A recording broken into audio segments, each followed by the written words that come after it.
Diferentes segmentos de nuestra sociedad nos hemos movilizado por años en contra de la desigualdad y el abuso generado por la concentración de riqueza y las oportunidades en un grupo reducido y privilegiado. La movilización de nuestro pueblo, con su fuerza y demandas, confluyó en la histórica revuelta de octubre de 2019. Hoy, luego de un año de pandemia, esta dejó en evidencia la precariedad de nuestra economía, la mala calidad del trabajo y las limitaciones que tienen nuestros servicios públicos. Esa es la crisis social y económica que hoy se vive, por más que intenten ignorarla. ¿Y entonces qué pasó con el oasis chileno? Por mucho tiempo se celebró el alto crecimiento económico de Chile, mientras subterráneamente se fraguaron importantes inseguridades y malestares para nuestro pueblo, demostrando que estamos lejos de ser el paraíso de Latinoamérica. ¿Cómo crecemos? ¿Quién se beneficia cuando la economía chilena crece? ¿Quién decide cómo crecemos? ¿Y la sociedad? ¿Cuándo decidimos nosotros? Debemos ser incorporados a las decisiones que nos afectan. La economía no es algo abstracto, ni patrimonio de unos iluminados. Es responsabilidad de todos y no un botín de unos pocos. Para lograr eso, nuestro actual proceso constituyente es fundamental. ¿Qué tiene que ver la Constitución con todo esto? Si bien el debate constitucional no será el lugar donde se decidan las políticas específicas que darán vida al crecimiento económico de las próximas décadas, en la nueva Constitución nos jugamos la posibilidad de inyectar más democracia a nuestras instituciones económicas, en las decisiones que ellas toman, para así imaginar y construir juntos alternativas de desarrollo que hoy se encuentran vetadas. Para ello, no se irá a reformar lo mínimo, debemos escribir lo necesario para que esto ocurra, asegurando que el nuevo texto constitucional nos sirva para abrir las puertas a un nuevo ciclo político y económico. Quienes queremos mejorar y modernizar a nuestra sociedad, debemos ocuparnos de producir propuestas para este debate. Desde Fundación Nodo 21 hemos preparado un informe que aborda diferentes aristas del vínculo entre Constitución y economía en Chile, como una herramienta útil para el ciclo político que hemos comenzado. Tenemos la responsabilidad de asumir un desafío central para el nuevo Chile. No cabe aceptar lo que nos han heredado como lo hicimos en el pasado. Es necesario reimaginar una economía que nos integre a todas, todos y todes, así como un desarrollo sostenible para las nuevas generaciones. No basta hablar solamente de derechos, sino también del modo de financiarlos y organizarlos. Hay que hablar de más democracia y de otra forma de crecer, más integradora e igualitaria. Entra a www.nodo21.cl y descarga nuestro documento. Infórmate, comparte y debate.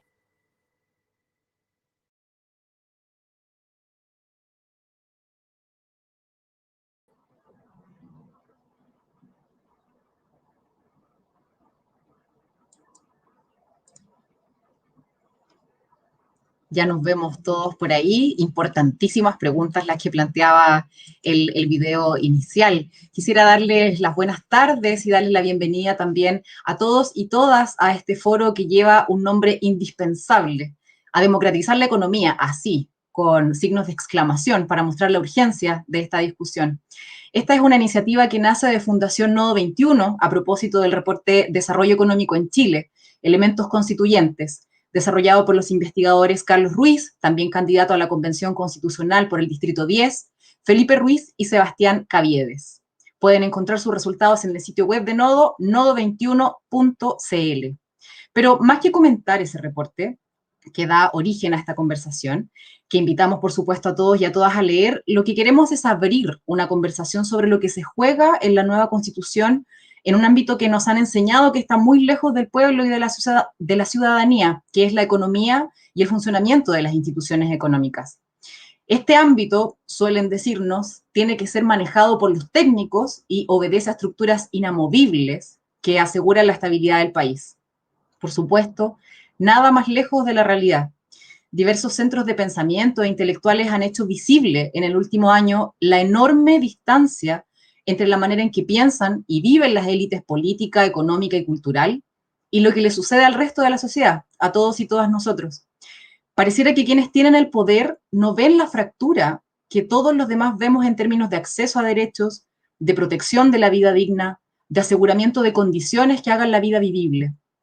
Y esa brecha no se origina únicamente en el desconocimiento, como suele pensarse, sino más bien en la certeza de la existencia de mecanismos, muchos de ellos relacionados con los amarres de la estructura económica constitucional del país, que mantienen sus privilegios, los privilegios de esa élite.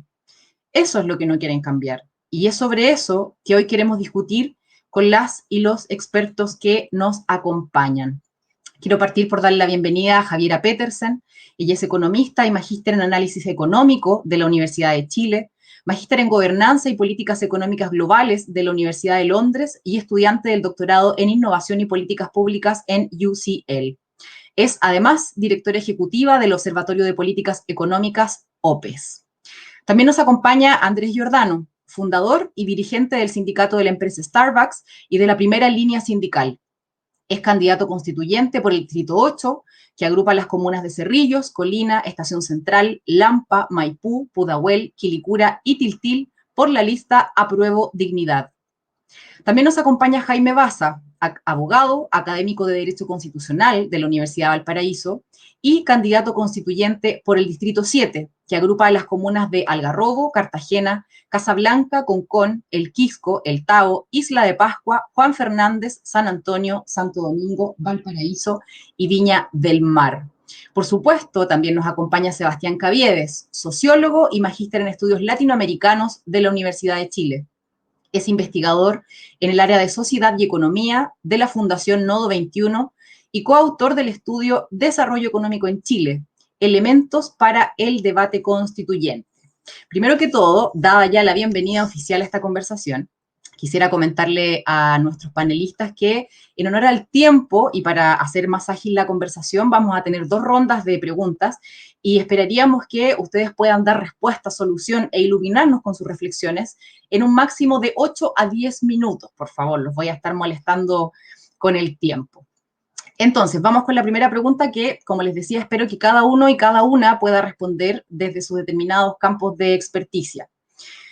Sabemos que, como decíamos en la presentación, aunque no sea parte de la conversación cotidiana y aunque muchos no quieran cambiarlo, existe un vínculo fundamental entre orden constitucional y económico.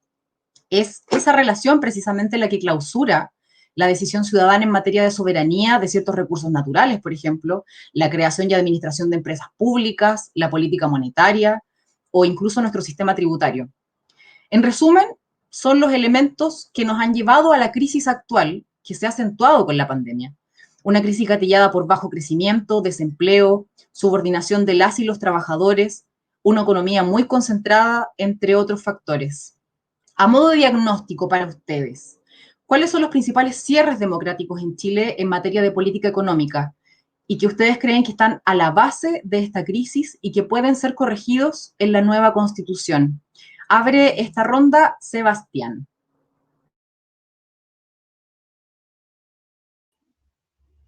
Hola, buenas tardes.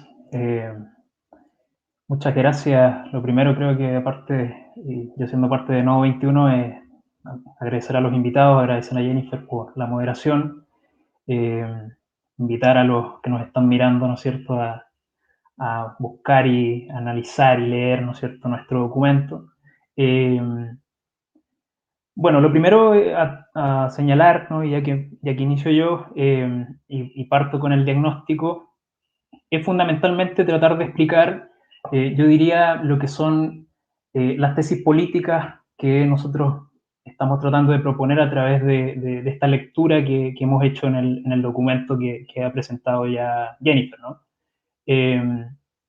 Creo que hacer, digamos, ese encuadre, ¿no es cierto?, va a permitir también que entre medio también se puedan expresar los expertos que aquí están participando, pero también por ejemplo, Andrés, que es un representante del mundo sindical, que también nos parece muy importante integrar al mundo social en este tipo de discusiones que a menudo, de las cuales a menudo es marginado, ¿no? Entonces, lo primero que yo diría respecto a diagnosticar o de qué vamos a hablar cuando hablamos de las limitaciones al desarrollo económico y el vínculo que eso tiene con la Constitución hoy en día, yo diría que lo primero a señalar es que, si bien todos sabemos que en Chile hoy estamos frente a una crisis social, que a menudo algunos tratan, ¿no es cierto?, de, de descartar o, ¿no es cierto?, hacerse los lesos con lo que está ocurriendo, pero sigue allí latente, ¿no?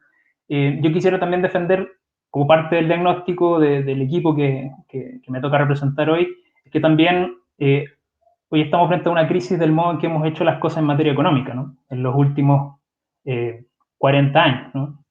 Básicamente en cómo producimos y cómo redistribuimos la riqueza, ¿no? El famoso crecimiento económico, ¿no? Y en ese sentido, digamos que Chile sea una economía extractiva hoy, ¿no? Sin un núcleo industrial interno fuerte, ¿no es cierto? Una economía altamente desigual, que además muestra, ¿no es cierto?, un frágil desarrollo económico que ya no se parece, por ejemplo, a ese del milagro económico de los años 90, ¿no?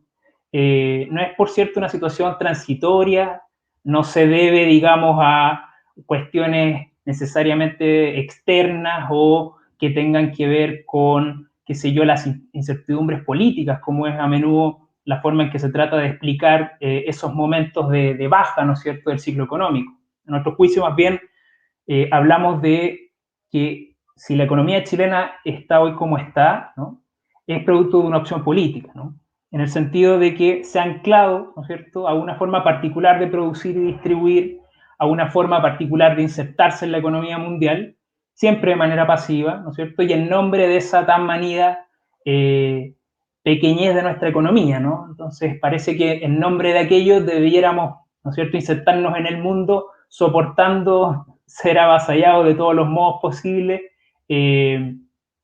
y eso ha sido, digamos, el tenor de nuestra inserción internacional en las últimas décadas, ¿no? Lo que ocurre, sin embargo, es que cuando uno empieza a mirar las cifras, ¿no es cierto?, que es un ejercicio que hacemos en el informe, sobre todo en los últimos 20 años, uno mira el estancamiento del país, ¿no es cierto?, en sus tasas de crecimiento, en su productividad del trabajo, uno observa una reprimarización de las exportaciones, ¿no? Contra lo que, por ejemplo, se creía al comienzo cuando por ejemplo, se impulsaron los tratados de libre comercio, ¿no? Pero también vemos, por ejemplo, un incremento de las reservas financieras versus la inversión en capital, es decir, vemos la tendencia más bien a la captura de las rentas financieras, ¿no? Y por lo tanto uno ve que paulatinamente eso que podría haberse defendido como un problema transitorio en su momento se va definiendo más bien como un problema estructural, ¿no? Hay un agotamiento del modo de hacer las cosas, ¿no? Y a nosotros nos parece, ¿no es cierto?, que ese agotamiento tiene que ver también con un agotamiento del modo en que se crea la riqueza, ¿no? La forma en que se crea y ella se distribuye, ¿no? Y eso me parece que es fundamental, porque en el fondo, mientras en Chile, ¿no es cierto?, tienes toda una parte de la economía que se basa en la explotación directa de la tierra, ¿no es cierto?, las minerías, las forestales, la pesca, ¿no?, con además unas fronteras de explotación que se expanden, se agrandan al punto de destruir incluso a comunidades completas, ¿no? Tienes por otra parte todo un sector de comercio y servicios que vive fundamentalmente de un consumo que se sustenta la mayoría de las veces en el endeudamiento masivo de la población.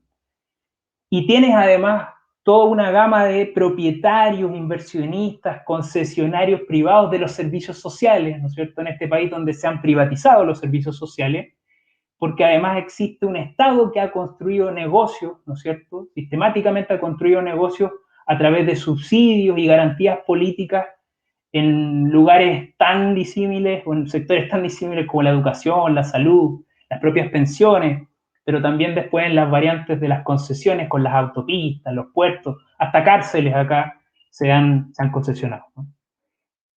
A nosotros nos parece que entonces lo que ha operado acá ya no es una estructura de creación de riqueza, sino que es más bien una estructura de creación de rentas, ¿no? Y que son las rentas que además después se introducen en el sistema financiero, ¿no? Y directamente, además, vinculado a la forma en que entonces creas esa riqueza, que es más bien una formación de rentas, ¿no?, está directamente ligada a la forma en que las distribuyes, ¿no?, en que distribuyes ese producto social. Y la forma en que las distribuyes, justamente porque son rentas, ¿no?, y no es una riqueza que se expande, ¿no?, es una distribución que produce, o es digamos, una riqueza que produce más bien una serie de trabajos de mala calidad, muy disímiles entre sí, muchas veces con salarios que no alcanzan siquiera para sobrevivir, de ahí que la gente a veces tenga más de un trabajo, ¿no? que ha generado además una desarticulación muy grande, y de eso a lo mejor nos podrá hablar Andrés, ¿no es cierto?, en el mundo del trabajo. Y además porque produces, ¿no?, y te has dedicado a actividades económicas que no necesariamente necesitan estructuras productivas complejas, ¿no? Quienes encabezan los negocios de ese capitalismo chileno, o a la chilena, ¿no es cierto?, han tendido a enriquecerse sin dejar demasiado a cambio en la propia sociedad, ¿no? Hay que ver, por ejemplo, lo que está pasando hoy con la discusión respecto a las rentas económicas del cobre, o incluso el impuesto a los súper ricos, ¿no? Hay una tendencia a no dejar nada en la sociedad, ¿no? De ahí entonces, además, que esa forma de creación de riqueza haya producido en Chile en las últimas décadas básicamente un gran proceso de concentración económica. Es decir, la forma estructural en que se crece en este país, se ha venido creciendo en las últimas décadas, produce una enorme concentración que es la que da origen justamente a las grandes fortunas chilenas, ¿no? Digámoslo de otra forma, ¿no? Esa tendencia o esa aparición, por ejemplo, en los grandes listados de millonarios a nivel internacional no existía en Chile hasta antes de fines de los años 90, ¿no? Es solo la concentración de la riqueza que se produjo, ¿no es cierto?, sobre la base del tipo de desarrollo económico que hemos impulsado en este país, que se han generado esos nuevos ricos, esos grandes millonarios, esas grandes riquezas que son capaces de ir a tratarse de tú a tú con los grandes millonarios a nivel mundial y aparecer en esos rankings internacionales. En ese sentido, lo interesante en Chile es que eso no se notó por mucho tiempo, ¿no? Y eso porque muchas de esa riqueza, ¿no es cierto?, muchas son hijas de las privatizaciones de Pinochet, pero otras también son unas que se formaron fundamentalmente en ese ciclo, digamos, muy dinámico que se produjo en la economía chilena durante los años 90, con un nivel de crecimiento económico extraordinario, pero en la cual, ¿no es cierto?, ese crecimiento económico no fue sino capturado por una pequeña minoría de la población, ¿no? En esos años no se notó cómo se estaba concentrando, porque de alguna manera una parte de eso chorreó para el resto, ¿no? La vieja lógica del chorreo. Pero cuando eso se acabó, cuando se acabaron esos niveles de crecimiento económico, lo que quedó de modo transparente, ¿no es cierto?, fue la desigualdad que produjo esa concentración económica. Entonces, de allí, porque esa concentración producida por la forma en que hemos generado el crecimiento económico hasta hoy en Chile, ¿no?, y porque esa concentración ha tenido como principal, digamos, hijo, su principal vástago es la desigualdad, es que nosotros proponemos esa pregunta que ustedes pueden escuchar en el video del inicio, ¿no? ¿Quién crece cuando crece Chile? ¿No? A menudo se dice que la izquierda, nosotros hablamos desde esa posición, no se preocupa del crecimiento económico, y eso es verdad. A menudo no hablamos de aquello, tendemos a hablar de los derechos, pero sin pensar en el anclaje económico sobre el cual poder soportarlos, ¿no? Por esa razón estamos tratando de abrir esta conversación. Pero además de eso, además de preguntarnos quién crece cuando Chile crece, es válido, creemos nosotros, preguntarnos una segunda cuestión. ¿Quién decide cómo crecemos? Y es allí donde se nos aparece el proceso constitucional. Hay una cuestión que es fundamental, ¿no? Y es la idea de que cualquier forma de crecimiento, cualquier forma de desarrollo es siempre una opción política, no es algo neutral. La modernización neoliberal, como se le llamó, es siempre ante todo un ejercicio en el que se privilegian ciertas cosas por sobre otras, y como en toda forma de desarrollo, como en toda forma de crecimiento, siempre tiene sus ganadores y sus perdedores. Hay quienes se benefician más que otros dentro de la sociedad.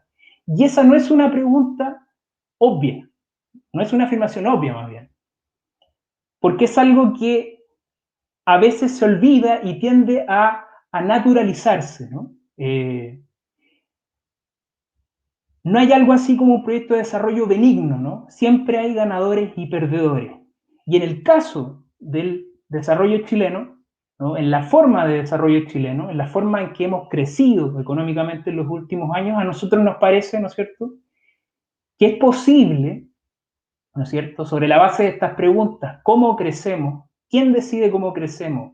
¿Quién crece cuando Chile crece? Es posible ir divisando, ¿no es cierto?, paulatinamente, cómo existen ciertos arreglos de intereses, ciertos supuestos, ciertas definiciones institucionales, ciertas omisiones incluso, que están muchas veces soportadas constitucionalmente y sobre las cuales entonces se fundamenta, se sostiene esta forma de crecer, a la vez que se niegan otras formas posibles de crecimiento económico. Y esa pregunta, esa cuestión nos parece fundamental, y nos parece fundamental por la situación histórica que estamos viviendo, porque hoy esa crisis social necesita respuesta. Y esa crisis social y las respuestas para esa crisis social solo pueden venir de la posibilidad de repensar la economía desde la inclusión de todos, ¿no? Como dijo en algún momento de la historia Keynes, ¿no?, una economía para la paz, ¿no?, una economía para sobrellevar la crisis, para terminar la crisis, ¿no? Pero una economía para la paz, en las circunstancias históricas que estamos, sola puede ser una economía para todos, pero sobre todo una economía con todos, forjada con la mayor participación democrática posible. ¿Qué significa esto? Y con esto termino, ¿no? Significa tomar en cuenta los intereses del conjunto de la sociedad, de la diversidad de la sociedad chilena, de las nuevas expectativas que han surgido en los últimos años, y las decisiones en torno a ellas, los caminos que adopte esa forma de desarrollo, esa forma en que crezcamos como país, no puede terminar siendo capturados por ciertos grupos de interés, por ejemplo, como el gran empresariado, o por expertos que tienden que tienden a contar el cuento de su neutralidad técnica, pero omiten sus propios intereses políticos. Hay que sincerar la discusión, hay que incluir, hay que democratizar. Esa es la posición, y con esto quería iniciar la jornada de hoy día para dejar la palabra a nuestros invitados. Gracias. Gracias, Sebastián. Importantísimo el énfasis que tú haces ahí de la decisión política por sobre la que de alguna manera se nos vende, entre comillas, como una decisión simplemente técnica. Quisiera darle la palabra a Andrés, que también ha sido interpelado desde su representatividad política desde el mundo del trabajo, que, como decía Sebastián, lamentablemente suele ser marginado de estas discusiones. Andrés, te doy la palabra. Muchas gracias, Jennifer. Sebastián, bueno, y a todo el equipo por la invitación, y mi saludo también a Jaime y Javiera.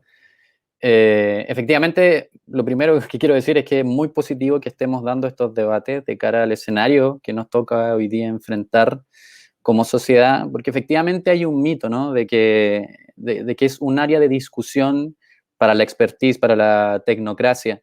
Y creo que si hay algo que ha quedado de manifiesto luego de la revuelta de octubre del 2019, ¿no?, es que esa tecnocracia le hizo muy mal a Chile, porque fue una tecnocracia construida con los pies por sobre el suelo, muy lejos de la realidad que le tocaba vivir a la mayoría del país, y que por lo tanto además se ha ocupado, junto con otros cerrojos políticos que imagino seguiremos discutiendo en la conversación, para marginar a los sectores, por ejemplo, de trabajadores y trabajadoras, los sectores sindicales. Bien poca incidencia tenemos en las decisiones de políticas públicas y económicas, sin perjuicio de que hemos sido sectores movilizados por demandas históricas que tienen que ver con el modelo de desarrollo, que tienen que ver con la forma de crecimiento que ha tenido Chile y con cómo políticas públicas han afectado dañinamente la integridad, la salud, la vida y la existencia cotidiana de las personas comunes en su día a día. Creo que de todas maneras la revuelta social, me gusta decirle estallido, trato de hablar de revuelta, además pone en evidencia que este es un tema que ya no es de tecnocracia solamente, ¿no? Es un tema que tiene que ver con la gente común movilizándose, con gente común que además, después de movilizarse por muy, muy buen tiempo, con mucha fuerza, por un maltrato socioeconómico, sociopolítico de décadas, vuelve a constatar la ausencia, ¿no? El despojo de políticas de verdadera protección por parte de este Estado ausente, subsidiario que tenemos con la aparición de la crisis del COVID. Me voy a retrotraer en la pregunta un poco más atrás porque creo que ahí está la constatación más gráfica del Estado ausente y de cómo se privilegia desde las instituciones públicas y políticas el beneficio de los actores privados que sostienen este mercado al que se le otorgan estas características medio supernaturales y sacrosantas en términos de reconocimiento de tal derecho como fundamental. Por ahí recién se preguntaba, bueno, se hablaba de una economía para la paz, y la verdad es que la paz social tiene un costo, y creo yo que como el costo económico de todas las crisis los hemos pagado quienes menos tenemos capacidad de soportarlo, las y los trabajadores, la gente común que hoy día se organiza, después de octubre, digo, ya no solo en sindicatos, en organizaciones estudiantiles, sino en los propios territorios. Creo que la discusión, ¿no? de esos intereses, la constituyente cobra un sentido mucho más interesante, ¿no? Y es porque ese crecimiento que hoy día estamos cuestionando, quienes realmente han crecido han sido los sectores dominantes y particularmente el sector empresarial, ¿no? El Banco Mundial señalaba entre sus cifras que el 1% más rico concentra entre un cuarto y un tercio de la riqueza producida. O sea, estamos hablando de un nivel de desigualdad que en indicadores tradicionales que se ocupan para medir esto, como el indicador Gini, nos comparan con países africanos. Y es algo que se ha naturalizado en el cotidiano, ¿no? Como la gente durante muchas décadas marchó pacíficamente. Yo recuerdo las marchas del 2016 de No Más AFP, multitudinarias, los domingos, familiares, con mucha gente. Pero lo cierto es que todos los candados y los cerrojos políticos puestos para que las personas comunes y corrientes pudieran incidir en su futuro y en las injusticias que les afectaban, hicieron que básicamente en realidad fueran un gran saludo a la bandera. Muy lindas marchas, pero con poca transformación, salvo que sí sirvieron, creo yo, como acumulación de tejido social para lo que vimos en octubre del 2019. Y hoy día tenemos esa realidad en el mundo del trabajo, donde yo provengo, el mundo sindical, donde nos organizamos, la mayoría de las y los trabajadores gana menos de 500.000 pesos, ¿no? Tenemos un sueldo mínimo en Chile, fijado también por políticas que tienen que ver con los anclajes constitucionales, que no están vinculadas a la seguridad social. 326.500 pesos es un sueldo que no alcanza para que una familia promedio supere la línea de la pobreza. Es un sueldo que en Chile no alcanza para vivir y eso está plenamente acreditado. Hay estudios también de la Fundación Sol que lo ponen como ejemplo. La verdad es que no se puede vivir con eso y tenemos organizaciones sindicales que no tienen un poder de negociación y una incidencia real en la definición de este tipo de políticas. Esto, por ejemplo, en términos del rol de las organizaciones en general y de los trabajadores y trabajadoras en la pandemia, no solo nos ha llevado a constatar la ausencia del Estado, sino de que además hemos pagado el costo de esta crisis sanitaria también, no solo de la crisis económica, sino de la crisis sanitaria y sus efectos laborales y socioeconómicos.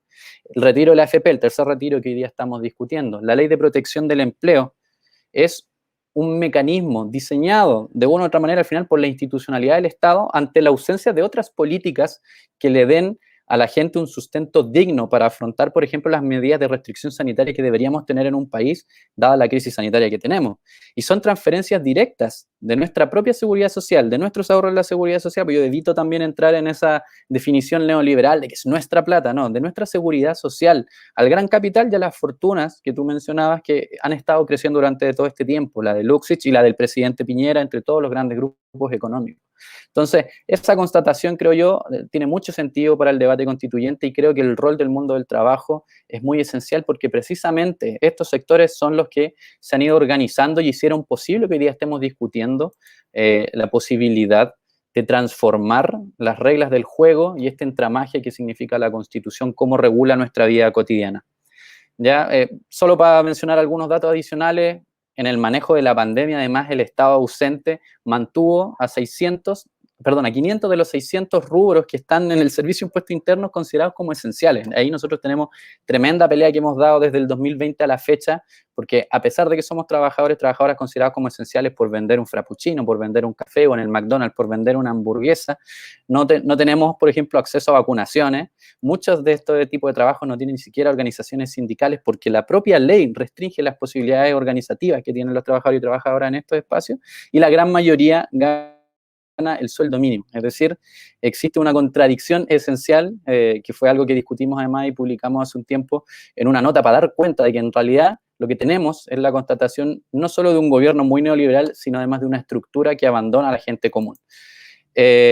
Por otro lado tenemos el sector del empresariado, ¿no? Esta élite que no es solo política, que es una élite política y económica, que ha tenido un rol bastante desafortunado en la pandemia. Declaraciones, por ejemplo, de Ricardo Aristía, ¿no? De la Sociedad Nacional de Agricultura. Dice que nos falta gente que no llega a trabajar, no porque haya pandemia, sino porque reciben bonos del gobierno. Que además ya la discusión sobre la hiperfocalización de los bonos está en otro plano, pero todos sabemos que son ayudas que llegan tarde, mal y nunca, y son insuficientes. Tenemos a Antonio Razzoli de la Cámara Chilena de la Construcción anunciando que el tercer retiro es una mala idea porque vamos a tener que mejorar los ingresos de los trabajadores. Los sectores que se oponen a mejorar los ingresos de los trabajadores permanentemente son precisamente quienes hoy tienen tribuna en el escenario y no los sectores laborales que están pagando estos costos. Tenemos a Juan Sutil de la CPC, ¿no? La gente no quiere perder sus beneficios y prefiere trabajar informalmente, ¿no? Como si realmente eso fuera un beneficio. Y lo que vemos hoy día en la práctica es que para los sectores informales no hay ayudas de este Estado subsidiario y profundamente ausente. Entonces compartimos el diagnóstico, ¿no? El diagnóstico de la profunda acumulación de riqueza y que eso es uno de los gatillantes del estallido social.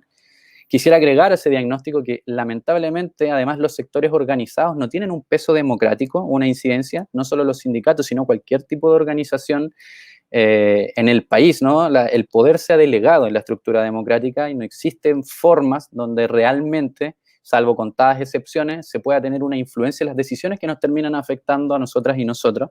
Existe una simulación de un diálogo bastante estéril cuando en la práctica el diseño para la toma de decisiones es un diseño oligárquico que define la política nacional. En el marco de la pandemia ya di ejemplos claros, pero durante los últimos 30 años tenemos, creo yo, variados ejemplos de cómo el dinero, ¿no? Permite acceder a mayores derechos, y no me refiero a los derechos que están mercantilizados, los derechos sociales, que también efectivamente con plata se puede acceder a mayores derechos, sino a los políticos, ¿no? La posibilidad de influir en las decisiones políticas, ¿no? Y hay casos también para nombrar, Corpesca, el financiamiento irregular de la política, hay un sinnúmero de ejemplos que son de conocimiento público y que tienen que ver con esta rabia acumulada que hoy día tenemos y que hace posible la discusión y creo yo muy pertinente el testimonio de la gente organizada. Sobre el diagnóstico también, creo, se preguntaba un poco cuáles son los problemas o los candados más relevantes de la Constitución, y voy a cerrar con esto que ya creo que estoy a punto de pasarme el tiempo. Se pasa volando el tiempo cuando uno habla, pero creo que hay algunas cosas que son importantes de señalar, ¿no? Lo primero, tenemos una suerte de antidemocracia. La Constitución, como texto que define el ejercicio del poder, solamente lo delega en esta suerte de emulación que significa el voto cada 2, cada 4 años.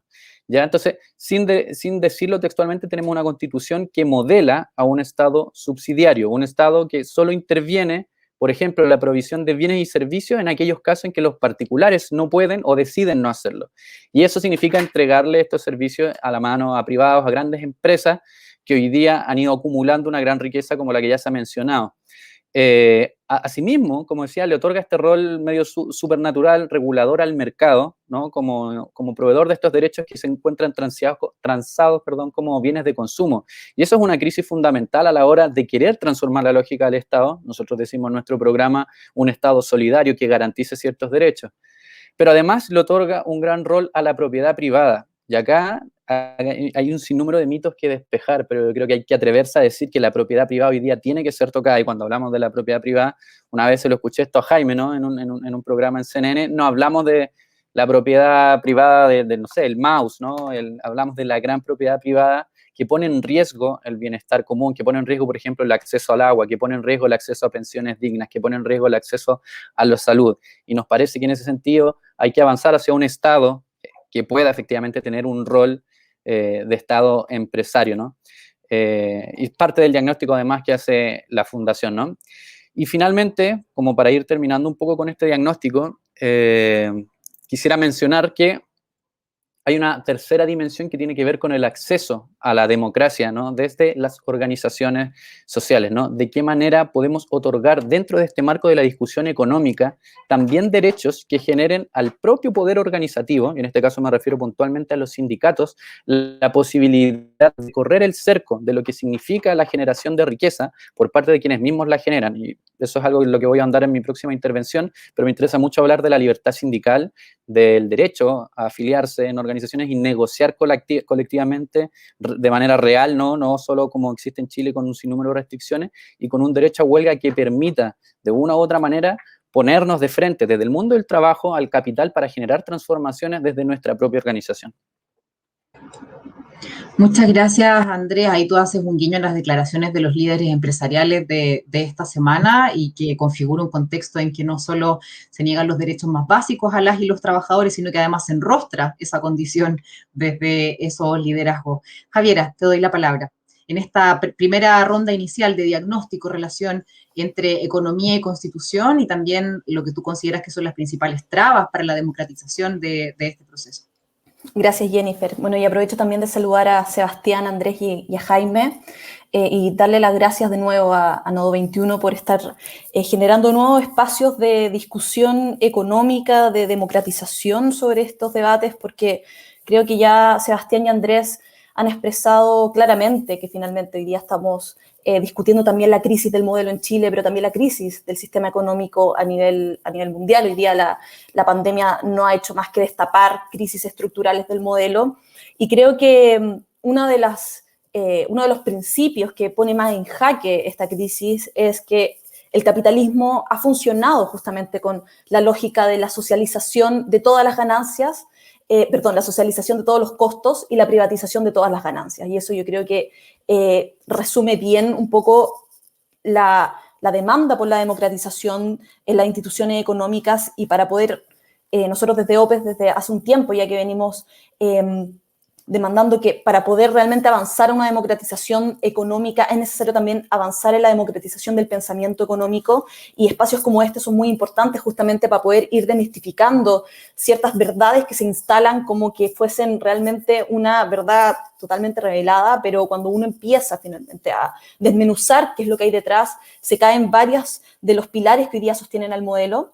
Y de hecho creo que esta semana hemos sido testigos y testigas varias de esta idea. O sea, a mí siempre me gusta partir haciendo referencia a algo que Vittorio Corvo, un expresidente del Banco Central, dijo cuando se estaba discutiendo el proyecto de las 40 horas.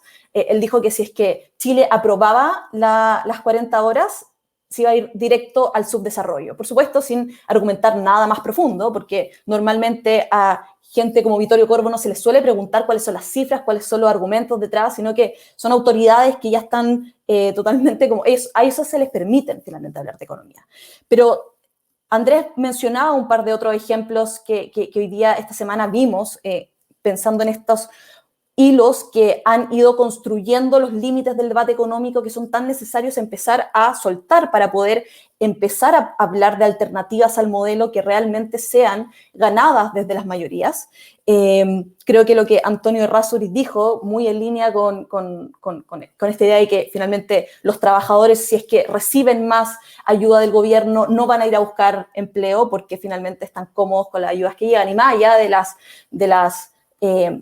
del sentido común que sobra para poder darse cuenta que esta declaración no hace más que nuevamente revelar la total desconexión que existe hoy día de la élite económica con la realidad del país. Es que justo hoy día salió los datos de la encuesta de empleo de Microdatos, y en esa encuesta de empleo se revela que menos del 1% de los inactivos, o sea, las personas que no están buscando empleo activamente, declaran que no lo están haciendo por razones de ayuda de gobierno. O sea, menos del 1% de las personas que no están buscando empleo es por esto.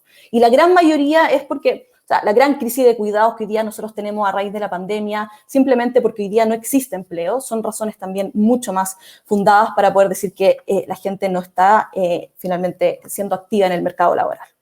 Y creo que estos mitos que se han ido instalando con tanta facilidad en la discusión económica por tema que da también para harta conversación, son importantes desmenuzarlos también a raíz de la discusión del modelo económico, a raíz de las instituciones económicas que hoy día lo sostienen y a raíz de cuál va a ser finalmente las demandas que vamos a instalar en la nueva Constitución. Y yo creo que hay dos mitos o hay dos mentiras finalmente que creo que son súper importantes revelar en cuanto a el desarrollo económico, la forma que se ha hecho economía en Chile en las últimas décadas.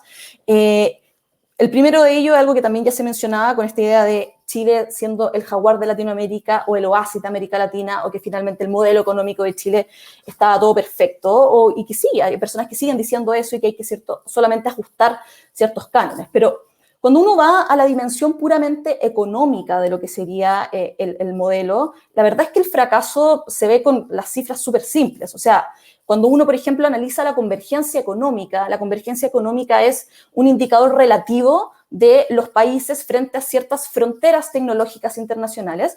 Normalmente se mide, por ejemplo, el producto de Chile, el producto per cápita de Chile frente a, por ejemplo, Estados Unidos. Uno ve que en los últimos 30 décadas, o sea, los últimos 30 años, 40 años, Chile se mantiene más o menos estable. Es decir, no ha cerrado brechas productivas con el resto del mundo, y cuando uno compara esta misma cifra con otros casos de desarrollo exitoso, como por ejemplo Corea del Sur, que era en los años 60 un país más pobre que Chile, un país más pobre que El Salvador, de hecho, una de las cosas que se ve cuando revelan estas cifras es que justamente ha ido acortando brechas productivas con el mundo desarrollado. Y este es un indicador bastante claro para poder revelar que finalmente existe un fracaso del modelo económico desde la dimensión puramente económica. Y creo que esta cifra y este dato también nos entrega luces sobre lo que tenemos que ir haciendo, porque no solamente basta redistribuir. Nosotros tenemos un espacio gigantesco para poder avanzar en un sistema tributario, por ejemplo, que sea más progresivo, que recaude más a los sectores que más tienen, pero no nos va a bastar solamente redistribuyendo. Algo que Sebastián también decía y que creo que es muy importante, es que nosotros tenemos que avanzar a generar valor de una forma más sostenida, generar mejor valor, más permanente, para poder ir a sostener una estructura de derechos permanente de largo plazo, universal, como la hemos estado hablando. Y el otro gran mito que creo que acompaña a esta idea de el oasis de América Latina tiene que ver con la desigualdad. Nosotros bien sabemos que una de las principales banderas de denuncia desde ya hace harto tiempo ha sido justamente la desigualdad en Chile. Sin embargo, Sebastián Eguas, por ejemplo, siempre me acuerdo de su declaración que hacía referencia con que no entendía cómo en Chile la gente se quejaba tanto por la desigualdad, siendo que Chile había sido uno de los países que más había disminuido la desigualdad en el mundo. Y de hecho acuñaba esta idea del malestar del éxito, como Chile lo había hecho tan bien que finalmente hoy día no nos dábamos cuenta que lo estábamos haciendo tan bien y por eso nos quejábamos. Y algo que Andrés ya mencionaba, o sea, justamente cuando uno mide la desigualdad, por ejemplo, con el Gini, que finalmente el Gini es un buen indicador de desigualdad, el problema acá es que la CACEN, que es normalmente el instrumento que se utiliza para poder medir el Gini, es un instrumento que no está hecho para poder realmente representar los ingresos de los súper ricos en Chile. Y cuando uno empieza a analizar la desigualdad con datos administrativos, que son justamente datos buenos para poder representar los ingresos de los súper ricos, bueno, hay dos buenos estudios en Chile que revelan que en los últimos 30 años el 1% más rico de Chile se ha llevado de forma permanente cerca del 25 o el 30% de la riqueza del país. Y esa cifra no ha cambiado en nada. Y por lo tanto, la desigualdad en nuestro país se ha mantenido a los mismos niveles que nosotros teníamos en los años 90. Y ahí es cuando empiezan estas cifras que creo que son súper reveladoras y que creo que Andrés ya lo mencionaba. Branko Milanovic, que es un economista, un ex economista del Banco Mundial, retrataba la desigualdad de Chile diciendo que los más ricos de Chile son igual de ricos que los ricos de Alemania, mientras que los más pobres de Chile son igual de pobres que los más pobres de Mongolia. Esa es la realidad de la desigualdad de Chile y finalmente son también las élites políticas las que constantemente están negando una realidad que finalmente es muy material para la gran mayoría de las personas. Ahora, para poder entender por qué el modelo de desarrollo hoy día nos sirve, creo que es necesario poder desmenuzar un poco más estos mitos de una forma más fina. Y creo que una de las formas de hacer política una de las directrices de hacer política económica que ha calado más hondo en la organización económica del país, es esta idea que generar capacidad productiva no es algo importante. Y esto se ha, bueno, mencionado de varias formas, quizás no de esta forma tan explícita, pero nosotros venimos escuchando ya hace muchos años que gracias a la globalización y a una completa libertad de comercio, los países se van a ir especializando en lo que son buenos y van a ir comprándole al resto del mundo lo que no producen. Y por lo tanto, dedicar esfuerzos a construir capacidad de producir es, en palabras de la forma que ha dominado el pensamiento económico en Chile, una muy mala idea de política económica, y nosotros hemos sido súper buenos estudiantes de esta forma dominante de hacer economía. Y esto se revela muy bien cuando vemos, por ejemplo, la evolución del ranking del índice de complejidad económica desde 1980 a la fecha, porque vemos que este índice, por lo demás, mide la intensidad relativa de conocimiento del conjunto, por ejemplo, de tecnologías, de capacidades de innovación, del grupo de productos que los países exportan. Y lo que se muestra cuando uno ve la evolución de este ranking es que en 1981 Chile estaba en el lugar 62 de 125 países y 40 años después estamos en el lugar 61. Por lo tanto, no hemos avanzado nada en la idea de la construcción de la capacidad productiva. Y la pregunta que acá surge es, ¿por qué es importante producir? Y bueno, este año el coronavirus nos ha mostrado que, por ejemplo, el comercio internacional puede sencillamente detenerse, independiente de cualquier acuerdo comercial que hayamos firmado. Los países, como por ejemplo, que tienen capacidad productiva como Estados Unidos, pueden sencillamente decir que no van a exportar más. Hoy día hay un problema tremendo también con la, por ejemplo, asignación de las vacunas a nivel internacional, que vuelven a poner sobre la mesa la importancia de producir. Pero más allá de la importancia sobre la soberanía que entrega saber producir a los países, esta capacidad también es importante por las implicancias que tiene sobre la vida de todas y todos hoy día mismo. O sea, por ejemplo, una de las consecuencias de que la idea de construir capacidad productiva es una mala política económica es la creciente importancia del sector de los servicios en nuestra economía, en desmedro de otros sectores como la manufactura. Y este fenómeno se conoce como desindustrialización prematura en el caso de Chile, algo que Sebastián ya mencionaba, y tiene una repercusión directa en el nivel de salarios y en el nivel de endeudamiento de nuestro país. Y los salarios bajos también empiezan a repercutir, por ejemplo, en la forma que nosotros mismos tenemos para relacionarnos en las dinámicas de producción y de consumo de nuestra sociedad. Entonces, saber producir es importante. La composición productiva de nuestra economía tiene una relación directa con varios de los problemas que se han denunciado. O sea, bajos salarios, desigualdad, la incidencia de la pobreza también tiene una muy estrecha relación con la crisis medioambiental, porque saber producir finalmente bienes con mayor capacidad tecnológica nos va a permitir dejar una dependencia extrema que tenemos en la explotación de recursos naturales, en particular del cobre, y más aún, de hecho, las capacidades productivas están hoy día siendo muy importantes para la adopción de tecnologías limpias en los sectores energéticos para poder avanzar en la transición energética. Entonces, superar el extractivismo implica, sobre todo, poder realmente empezar a aprender a hacer cosas nuevas de tal forma que tengamos un tratamiento con nuestros recursos naturales que sea distinto, también con las comunidades alrededor de los recursos naturales. De hecho, hay un dato que nosotros incorporamos dentro de nuestro libro, las 38 cifras que definen Chile, que creo que es súper revelador. Chile se ubica dentro de los 5 países con más conflictos medioambientales en el mundo y la mayoría de estos conflictos se relaciona con el acceso y el uso del agua. Y eso está directamente asociado a los grandes requerimientos de agua que tienen las principales actividades económicas del país. Y ya para ir cerrando, creo que quise poder ejemplificar finalmente todas estas crisis económicas, estos mitos que se instalan dentro del debate económico con esta idea de que saber producir no es importante, porque esta no es más que una manifestación muy concreta de las instituciones económicas que hoy día han gobernado a Chile durante mucho tiempo, instituciones económicas que tienen su origen en la Constitución y que finalmente van revelando cuál es, por ejemplo, el rol del Estado en la economía, el rol empresarial o el rol subsidiario, el rol de las políticas monetarias, por ejemplo, el rol del Banco Central, pero también el rol de las y los trabajadores dentro de la empresa y también dentro del ámbito productivo, y el rol de los recursos naturales en la economía en su conjunto. Y por lo tanto, hablar de una democratización de la economía es también hablar de una democratización de las instituciones económicas que nos permitan perseguir una forma de organizar la vida productiva distinta, de tal manera que podamos perseguir todos los objetivos desarrollistas que se han ido ya hoy día denunciando y que creo que hemos llegado a consensos democráticos que aclaran bien cuál debe ser el horizonte que tenemos que empezar a construir. Muchas gracias, Javiera. Es bien impresionante escuchar el contraste entre la realidad que nos muestran como realidad y lo que realmente ocurre en los datos, en las estadísticas y en la vida real y cotidiana de cada una de las personas, ¿no? Va a cerrar esta ronda de conversación Jaime Baza. Jaime, te doy la palabra. Muchas gracias, Jennifer. Gracias al Nodo 21 por la invitación, a los autores del trabajo, ¿cierto? A Sebastián, Carlos, Felipe. Y bacán poder compartir estos espacios, ¿verdad?, con Andrés y con Javiera, porque efectivamente tenemos mucho de qué conversar.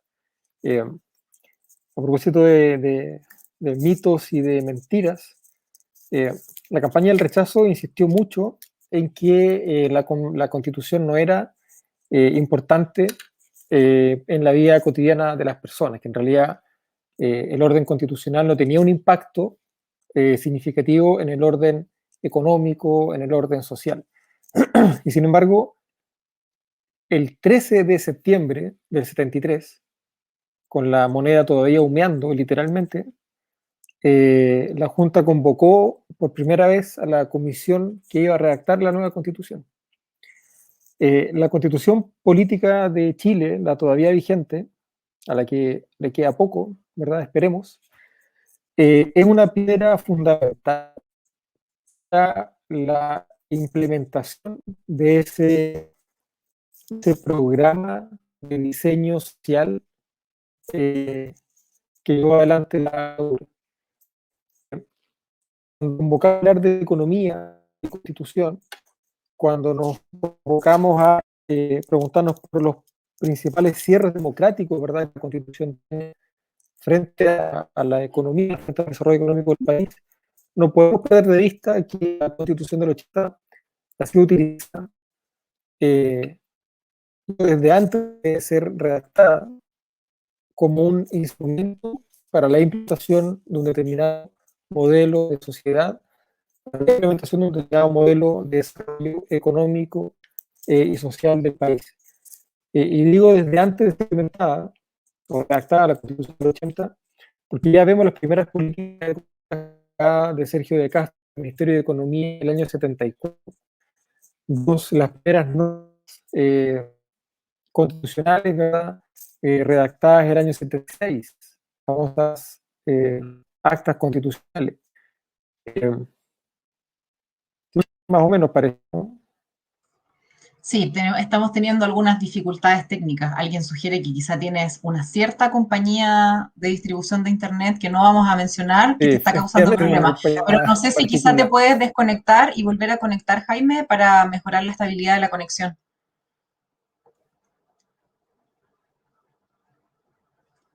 Sí, me estoy cayendo además, ¿no? Ahora te escuchamos bien. Sí, ya voy a cerrar algunas cosillas por aquí a ver si Cierra el puedo WhatsApp. mejorar la conexión. Claro, voy a mirar. Bueno, nada, les decía que la Constitución del 80, incluso antes de ser promulgada, ha sido uno de los pilares fundamentales, ¿verdad?, en la implementación de un determinado programa de desarrollo económico y social. No es casualidad que la Constitución haya sido permanentemente invocada como un muro de contención, como una barrera de contención para evitar las transformaciones sociales que podrían haberse agenciado, ¿verdad?, durante la década del 90, del 2000, del 2010, con distintas dificultades políticas, precisamente porque la Constitución del 80 está llena de dispositivos que son funcionales a la implementación de este modelo. Y yo diría que una de las principales características de esos dispositivos, que son varios, es su vinculación o su articulación con los modos de acumulación del poder que caracterizan a esta etapa, ¿verdad?, de postdictadura o de transición o lo que sea. Concentración del poder político, ¿verdad?, donde las decisiones han sido reservadas a ciertos grupos de la élite, de cierto sector de la capital, ¿verdad?, etcétera, pero también concentración del poder en clave económica a través de una serie de dispositivos jurídicos, pero también culturales, que fueron normalizando una determinada forma de concebir la relación entre la sociedad, la economía y el derecho o la constitución.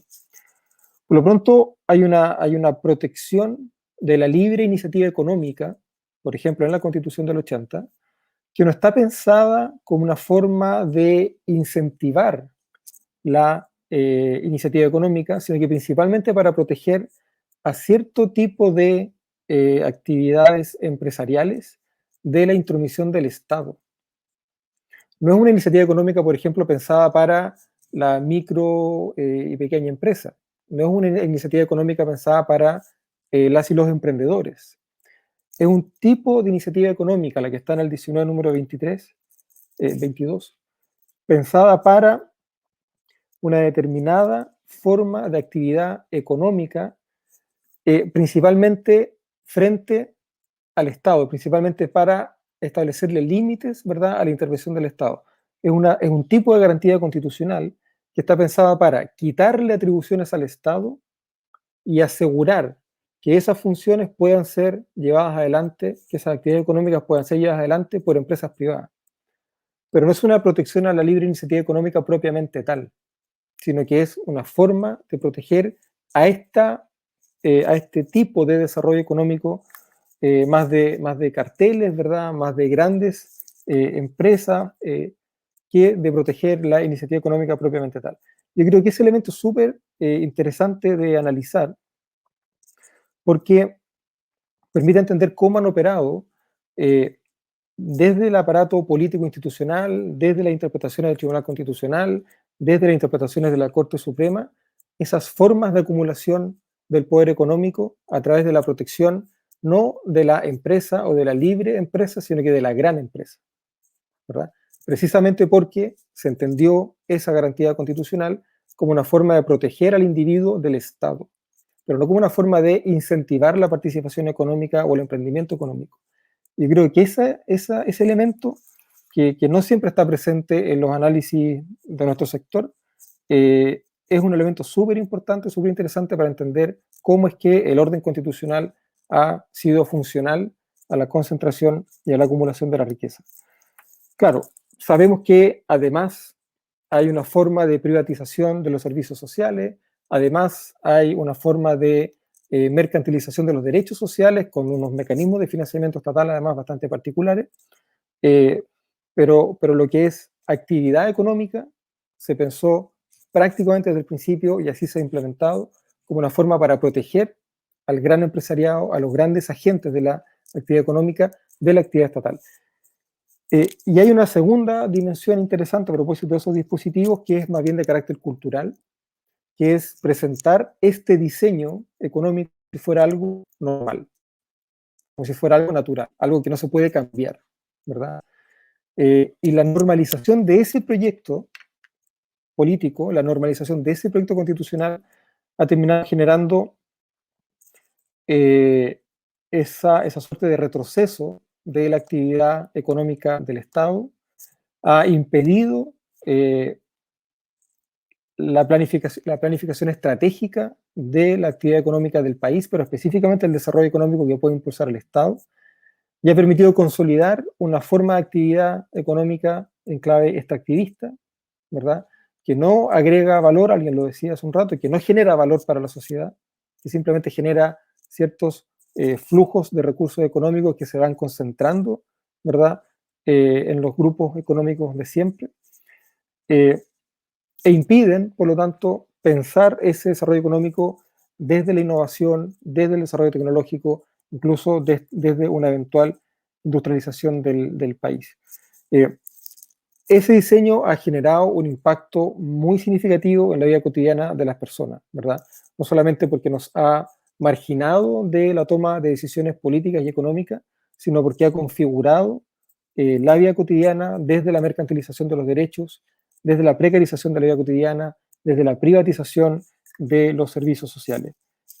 Pensar la relación entre constitución y economía significa finalmente pensar cómo la economía, como el programa económico de la dictadura, ha influido, ¿verdad?, en la configuración de las relaciones sociales de las cuales nosotros hoy día participamos y que están puestas en tensión precisamente en este proceso constituyente que lo que busca es generar nuevas estructuras de relaciones políticas y sociales para la sociedad. Gracias, Jennifer. Creo que estoy en la hora, ¿no? Ordenadísimo con el tiempo. Muchísimas gracias, Jaime. Antes de continuar con la segunda ronda, quisiera agradecer, a pesar de que ya no está con nosotros, la participación de Javiera Petersen, quien lamentablemente tenía que retirarse por otros compromisos. Lo aviso sobre todo para que nadie vaya a pensar que esto se había convertido en un panel de hombres. Javiera estuvo acá, pero lamentablemente estaba restringida de tiempo. Bueno, una de las características del trabajo de la Fundación Nodo 21 es precisamente no solo quedarse en el diagnóstico y la perspectiva crítica de los problemas, sino abrirse a propuestas, soluciones, horizontes de futuro. Y la segunda pregunta tiene que ver precisamente con eso. En cada uno de sus ámbitos, para ustedes, ¿cuáles son las principales propuestas de superación del escenario chileno en esta materia? ¿Cómo democratizamos la discusión sobre política económica, no solo para que todos tengamos acceso a opinar sobre este tema, sino a incidir como pueblo en el tipo de decisiones en el contexto de la nueva Constitución? Quisiera que se refirieran en concreto a qué tipo de políticas económicas deberían implementarse, cómo se aborda y se cuestiona desde ahí la idea de una constitución mínima, cuáles son los desafíos para la organización política, por ejemplo, en el mundo del trabajo, para la constituyente y más allá. Parte esta ronda, Sebastián.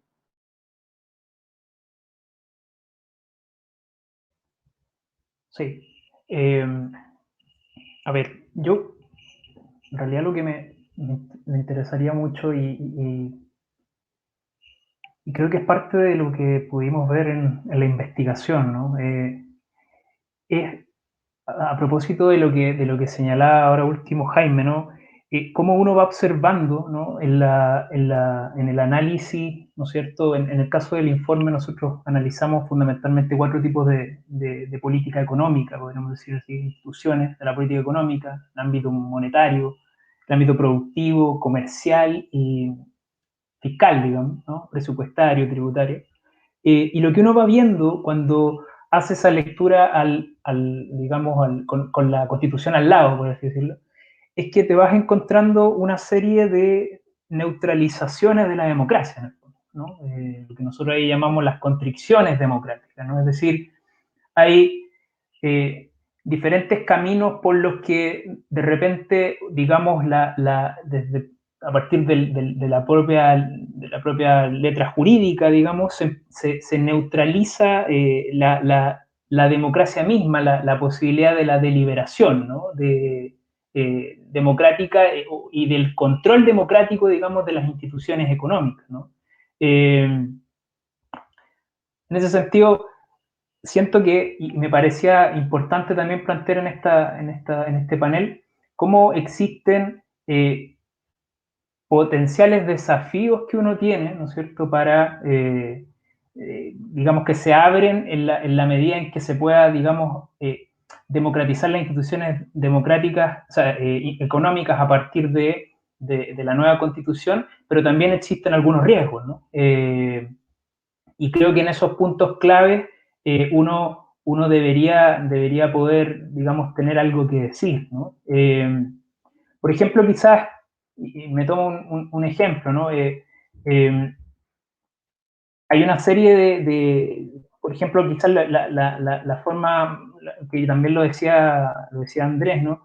El tema de la forma productiva, ¿no? El tema del Estado, ¿no es cierto? Y de cómo, por ejemplo, la creación de las empresas públicas en la Constitución requieren de un quórum calificado, ¿no? Cómo el Estado no puede adquirir o mantener participaciones en empresas regidas por el derecho comercial. Cómo, y ahí retomando lo mismo que dice Jaime, ¿no? Cómo en el fondo se igualan las condiciones de competencia entre los actores empresariales estatales y privados, ¿no? A la vez que se permite, ¿no es cierto?, o se estima, ¿no?, que hay plena libertad para adquirir toda clase de bienes, ¿no? Y en ese sentido, bienes, mercancías pueden ser cualquier cosa, ¿no? Pueden ser cualquier cosa, incluso el agua, ¿no? O sea, por ejemplo, creo que el ejemplo del agua es muy ilustrativo de todo esto, ¿no? La lógica del agua supone una especie de sociedad de propietarios, ¿no? quien no es propietario no puede participar del acceso al agua, ¿no? ¿Por qué razón? Básicamente por la preeminencia del principio de la propiedad privada, ¿no? Acceder al agua significa ser propietario, digamos, de una abstracción, ¿no? Uno para acceder al agua tiene que ser propietario de una abstracción. ¿Y cuál es esa abstracción? El derecho de agua. Quien no tiene derecho de agua no puede acceder al agua, ¿no?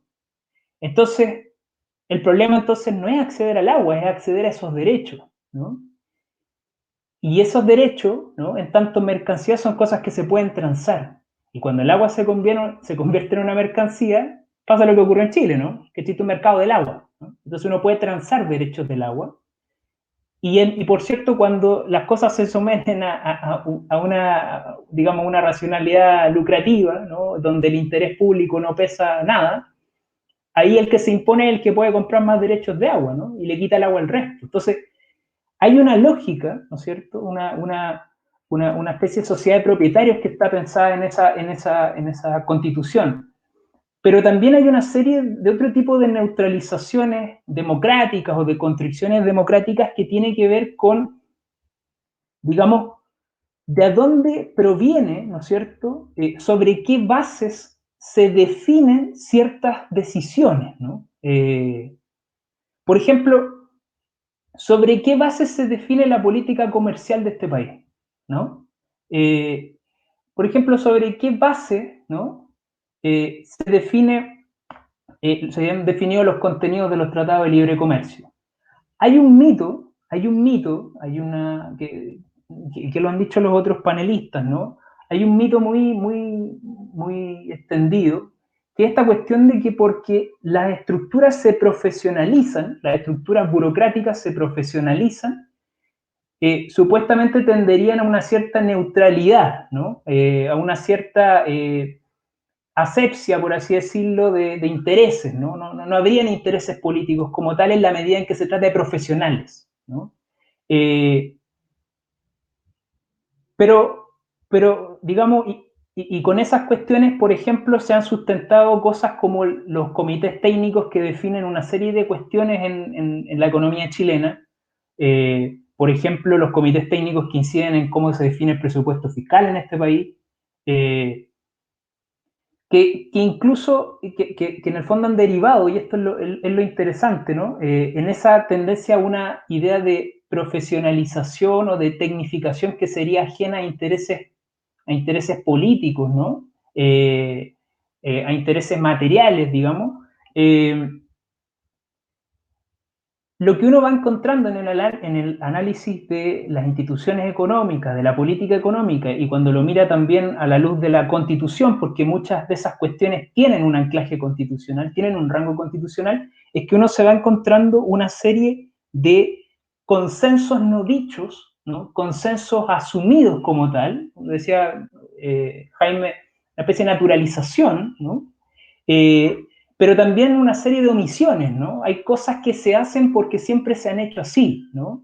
Y en la coyuntura actual de la Constitución, de la nueva Constitución, hay muchos que, por ejemplo, están apostando del otro lado, digo, ¿no?, a constitucionalizar cuestiones que hoy más bien operan sobre la base de consensos, digamos, no escritos, ¿no?, de costumbres, ¿no es cierto?, que son propias de ese intercambio, digamos, exclusivo de las élites, ¿no?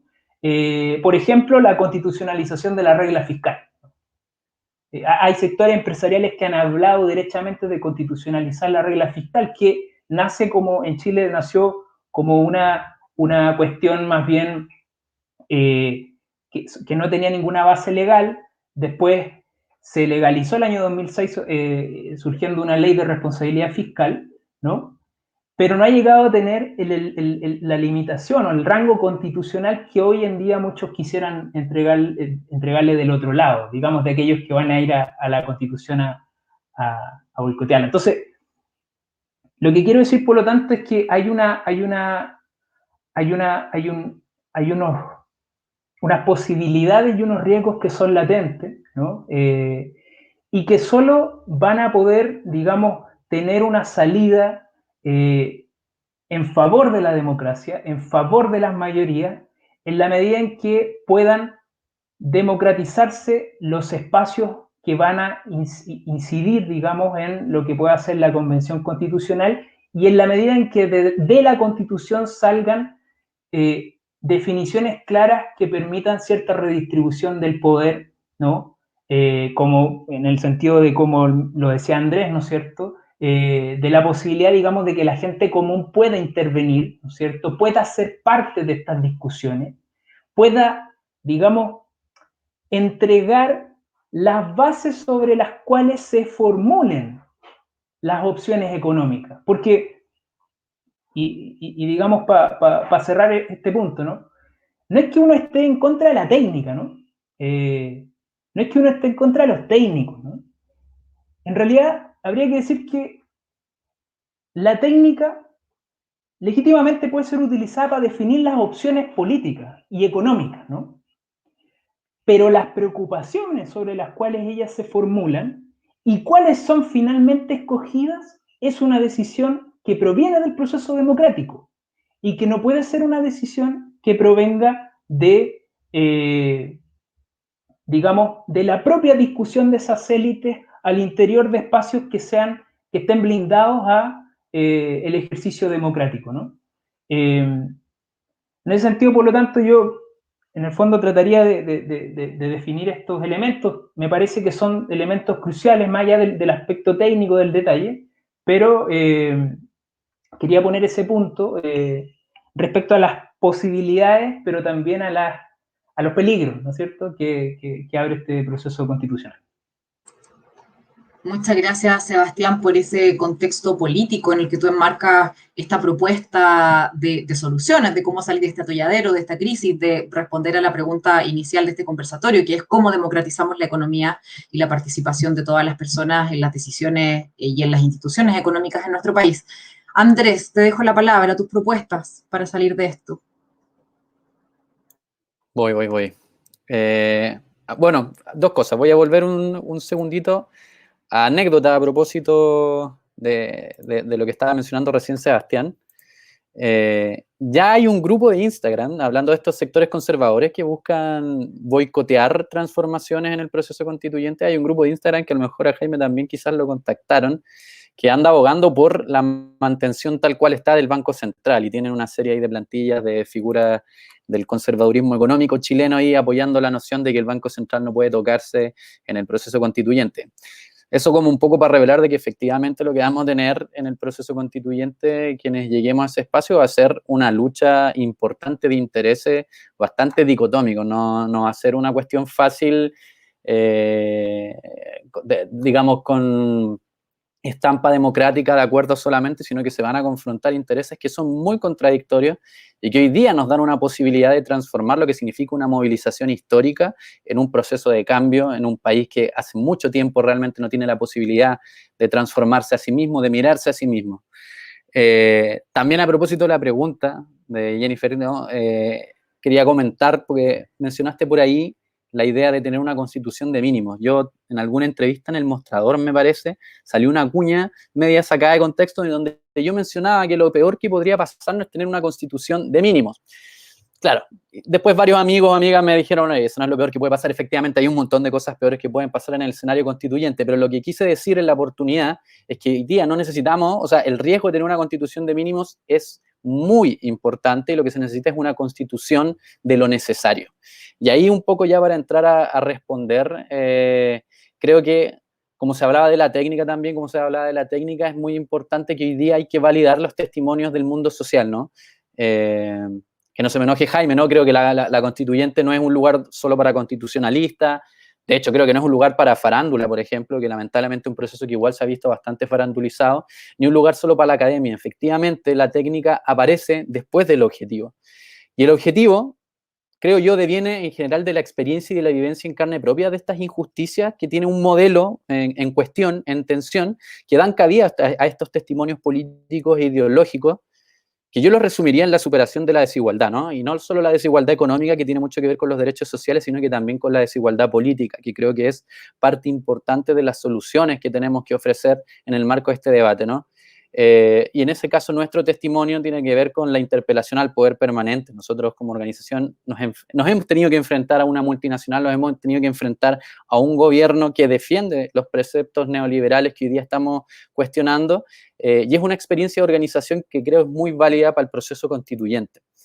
Y entonces, trabajo en la constituyente creo que tiene varias esferas a considerar, diría principalmente 3, pero probablemente haya más, ¿no? La primera tiene que ver con el trabajo domésticos y de cuidado, y voy a hablar de esto porque me parece que también tiene mucho que ver con el entramado económico y productivo, ¿no? Pensar en un modelo de desarrollo alternativo y en una forma de crecimiento alternativo implica hablar del trabajo doméstico y de cuidados que posibilita la generación de riqueza, por lo menos en los formatos tradicionales que tenemos de familia, aquellos que se hacen cargo de terceros que ya no están o que no todavía no están en edad productiva o de labores domésticas, etcétera. Debe haber un reconocimiento expreso constitucional porque es una forma de trabajo que es parte de ese engranaje productivo. Dentro del marco siguiente, ¿no? La segunda esfera yo la definiría como el trabajo remunerado, y ahí tenemos 2 brechas, ¿no? El formal, que es el que tiene mayores derechos laborales reconocidos, y tenemos uno informal que abarca el 40% de los trabajadores y trabajadoras asalariadas, que tiene un sinnúmero, ¿no?, de falencias en términos no solo del reconocimiento de la seguridad social, incluso en los derechos colectivos a los que pueden ejercer, ¿no? A través de sus respectivas posibilidades de organización. Y eso es algo que voy a abordar en el siguiente apartado. Y tercer punto, la seguridad social, ¿no? Pensar dentro de este marco productivo cómo financiamos una seguridad social para quienes no pueden trabajar por los diversos motivos que existen. Puede ser la cesantía, que es algo importante que nos ha pegado con el COVID, ¿no? La invalidez, la enfermedad, embarazo, en fin, hay un sinnúmero de situaciones de las que tenemos que hacernos cargo como sociedad y que no pueden quedar a la deriva, desreconociendo su rol dentro del marco productivo. ¿Cómo llegar a eso? Y esa es la pregunta más compleja, ¿no? Y de nuevo, significa superar la desigualdad social, económica, política. En términos de seguridad social, creo que la discusión tiene que estar enmarcada, por ejemplo, en hablar hoy día, ya está muy, muy de moda, y creo que es algo que es un tema muy potente para la constituyente, la renta básica universal. Por ahí creo que hay una salida que el movimiento feminista además ha sido muy claro en identificar para el reconocimiento de los trabajos de cuidados no remunerados, trabajos domésticos. Sin perjuicio de avanzar, ¿no?, también en políticas que hagan que estas cargas no recaigan sobre un género en específico. Pero independiente de quién recaigan, el reconocimiento debe existir. Por otro lado, las pensiones, ¿no? Pensiones dignas, no inferiores a un salario mínimo digno, que ese es el tercer punto, un salario mínimo anclado a las necesidades. Me parece que es importante pensar en un salario mínimo desde una perspectiva de seguridad social. Y aquí viene el segundo punto, ¿no?, de la superación de la desigualdad, que lo esbocé en la primera intervención, que es la libertad sindical, ¿no? Ahí me parece que el derecho a organizarse a voluntad, no como existe hoy en día, solo organizaciones a nivel de empresa y con muchas debilidades otros sindicatos interempresas que realmente no pueden negociar colectivamente, y un derecho a negociar más allá del nivel que impone la empresa, como ocurre en otros países, como un elemento de distribución también de la riqueza, la negociación ramal, la negociación sectorial, supranivel, la negociación por holding, etcétera. Existen un sinnúmero de alternativas que creo yo deben quedar a voluntad de las y los trabajadores y que permiten efectivamente extender contratos y convenios colectivos que sirven, y está así demostrado también con los ejemplos con los que se suele comparar los grandes países en la OCDE, pero también países acá más cerquita, no solo Alemania, podemos pensar en Uruguay, donde la negociación colectiva tiene un rol muy importante en la redistribución de la riqueza que generan las y los propios trabajadores. Y eso no puede ir desacompañado del derecho a huelga efectivo para todos y todas las trabajadores, también de la manera que lo estimen conveniente, no como existe actual, que es un reflejo de la Constitución, un enfoque negativo, ¿no? La Constitución actual vigente, la del 80, no reconoce el derecho a huelga salvo para expresar quienes no tienen derecho a huelga. Entonces, debe tener un reconocimiento positivo porque además permite la defensa de otros derechos fundamentales y de otros derechos sociales. Así ocurre, digamos, en los países civilizados, y nos parece que es importante poner en ese sentido al trabajador y a la trabajadora como sujeto político. Y para ir cerrando un poco la intervención, quisiera, como hablé de derechos colectivos, referirme un poco a la situación de la organización sindical en todo este Chile postdictadura, ¿no? Porque la Constitución nos devela por omisión una percepción negativa del sindicalismo y del sindicalismo que interfiere en política. Y el Código del Trabajo, que además lo diseñó el hermano del presidente de la República, ¿no?, José Piñera, es un reflejo de lo anterior. Entonces creo que hoy en día sindicatos fuertes son más necesarios que nunca, pero hay que entender que también existen profundas falencias en el propio sindicalismo, con superestructuras que están deslegitimadas y sin poder de negociación. Por lo tanto, avanzar en el reconocimiento de la libertad sindical, creo que damos un paso sumamente decidido en superar la falta de democracia que hay en los sectores productivos y en la participación efectiva del mundo del trabajo, ¿no? En las decisiones políticas que le son atingentes.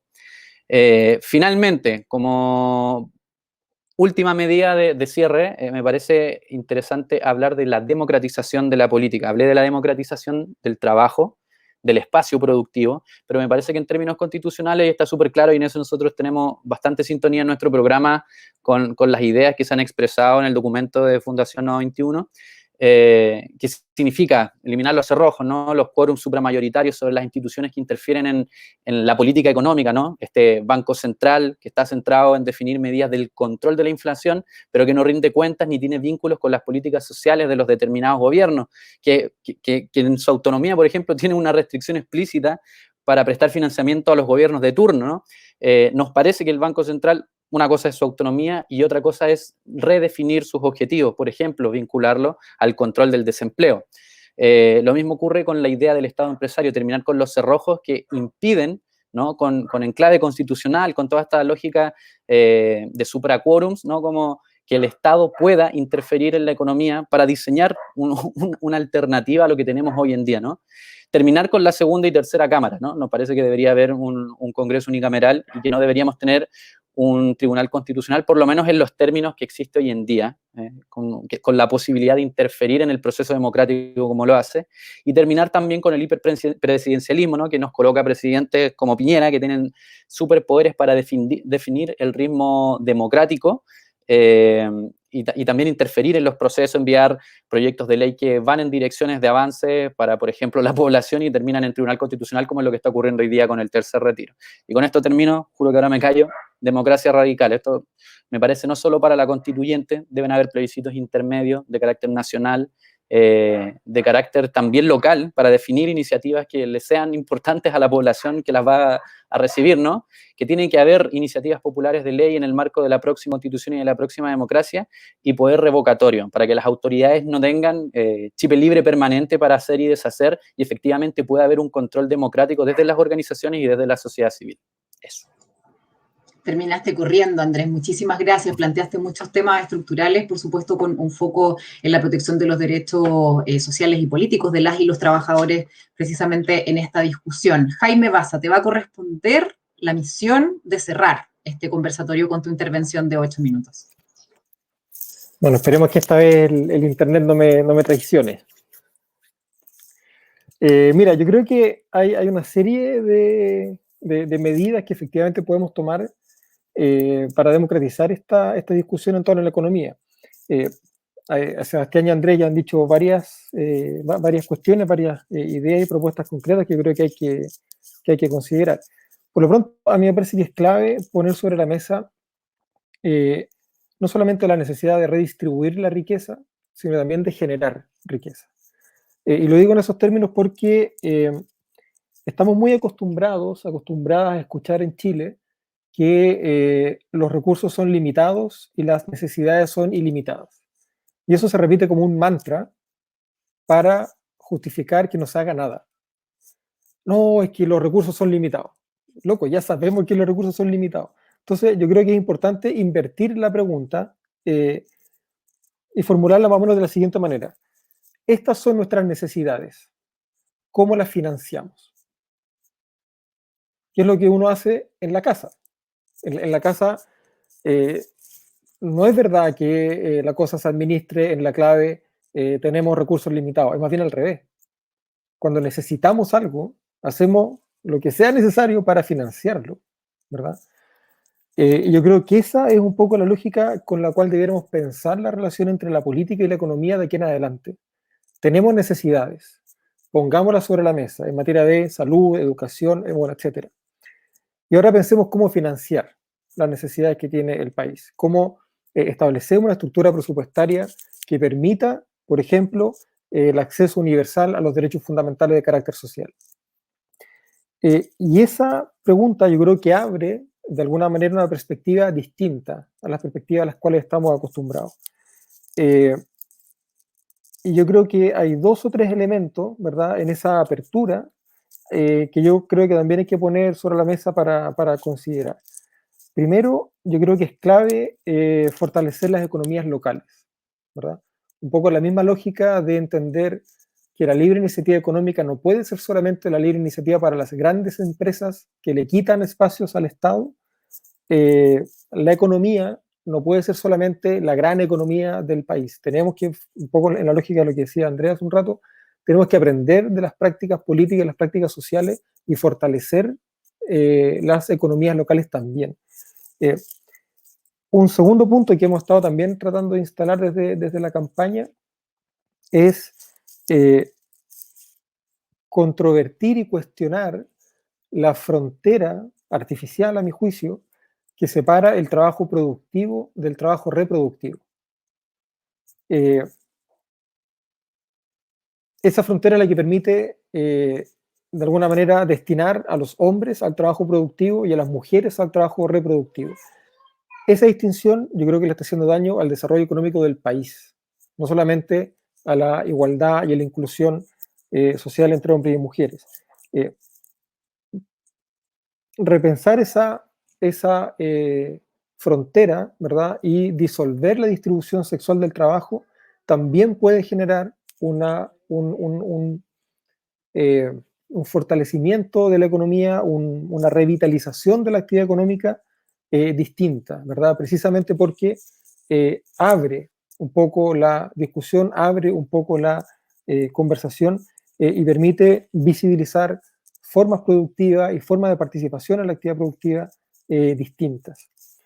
Hay un tercer elemento que también me parece que es importante, que es la relación que tenemos hoy día con la naturaleza. La naturaleza hoy vista solamente como un bien susceptible de apropiación o como un bien que genera provecho. La naturaleza, creo yo, tanto en lo que es recursos mineros, ¿verdad?, el agua, los bosques, los animales que se cultivan, pensando por ejemplo los salmones, etcétera, tienen que tener una relación con el desarrollo social y cultural del país distinta.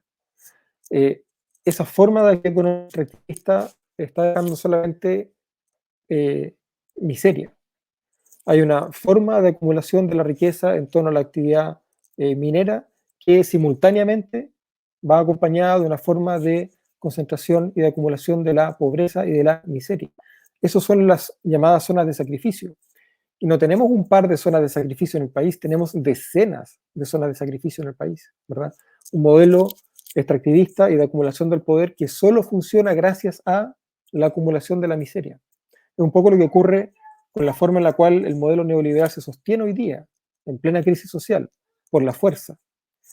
Y eso yo creo que es clave para democratizar efectivamente la actividad económica. No solamente porque es necesario derribar las murallas de modo tal de que todas podamos participar en nuestra respectiva esfera y espacio de las decisiones políticas y del desarrollo estratégico del país, sino porque es fundamental redistribuir la riqueza que genera el país en clave democrática, ¿verdad? Y terminar con estos modos de acumulación. Tanto la acumulación de la riqueza como la consecuente acumulación de la miseria y de la pobreza terminan generando verdaderas barreras de exclusión social que marginan a las grandes mayorías del acceso a la plena ciudadanía. La ciudadanía no es solamente el ejercicio del derecho al voto, que se adquiere con la mayoría de edad. La ciudadanía responde a prácticas políticas y sociales a partir de las cuales las personas nos sentimos parte de la comunidad. Y también tenemos que pensar cómo es que el desarrollo económico ha terminado siendo, por las formas de acumulación que lo caracterizan, una configuración, ¿verdad? Un sistema que configura exclusiones de la ciudadanía. Yo creo que una concepción más inclusiva, más abierta, más ciudadana, más democrática de la actividad económica, no solamente permitiría generar un desarrollo más sustentable, sino que además generar valor, que es algo que la economía chilena hoy día no hace. Mucho retail, mucho banco, qué sé yo, mucho extractivismo, muchas universidades privadas, que ahí también hay una cuestión importante, pero poca generación de valor. La dependencia con la importación de vacunas de alguna manera lo demuestra. Entonces creo que por ahí irían los tres principales ejes, para no pasarme más en el tiempo, y sobre todo pensando en esa lógica, ¿verdad? Identifiquemos cuáles son nuestras necesidades y pongámonos a trabajar democráticamente para ver cómo las financiamos, ¿verdad? Y no al revés. Eso, Jennifer, muchas gracias. Un llamado a dejar de depredar en general, el que nos hace Jaime Baza. Les quiero agradecer, Sebastián Caviedes, Andrés Giordano, Jaime Baza y también a Javiera Petersen, que nos tuvo que abandonar antes. Agradecemos, por supuesto, también a Fundación Nodo 21 por organizar este importantísimo y urgente discusión que llamamos a democratizar la economía. Les dejamos súper invitados e invitadas a revisar el reporte Desarrollo Económico en Chile, elementos constituyentes que pueden encontrar en el sitio web de Nodo 21, nodo21.cl. Que tengan una gran tarde. Muchas gracias por acompañarnos hoy.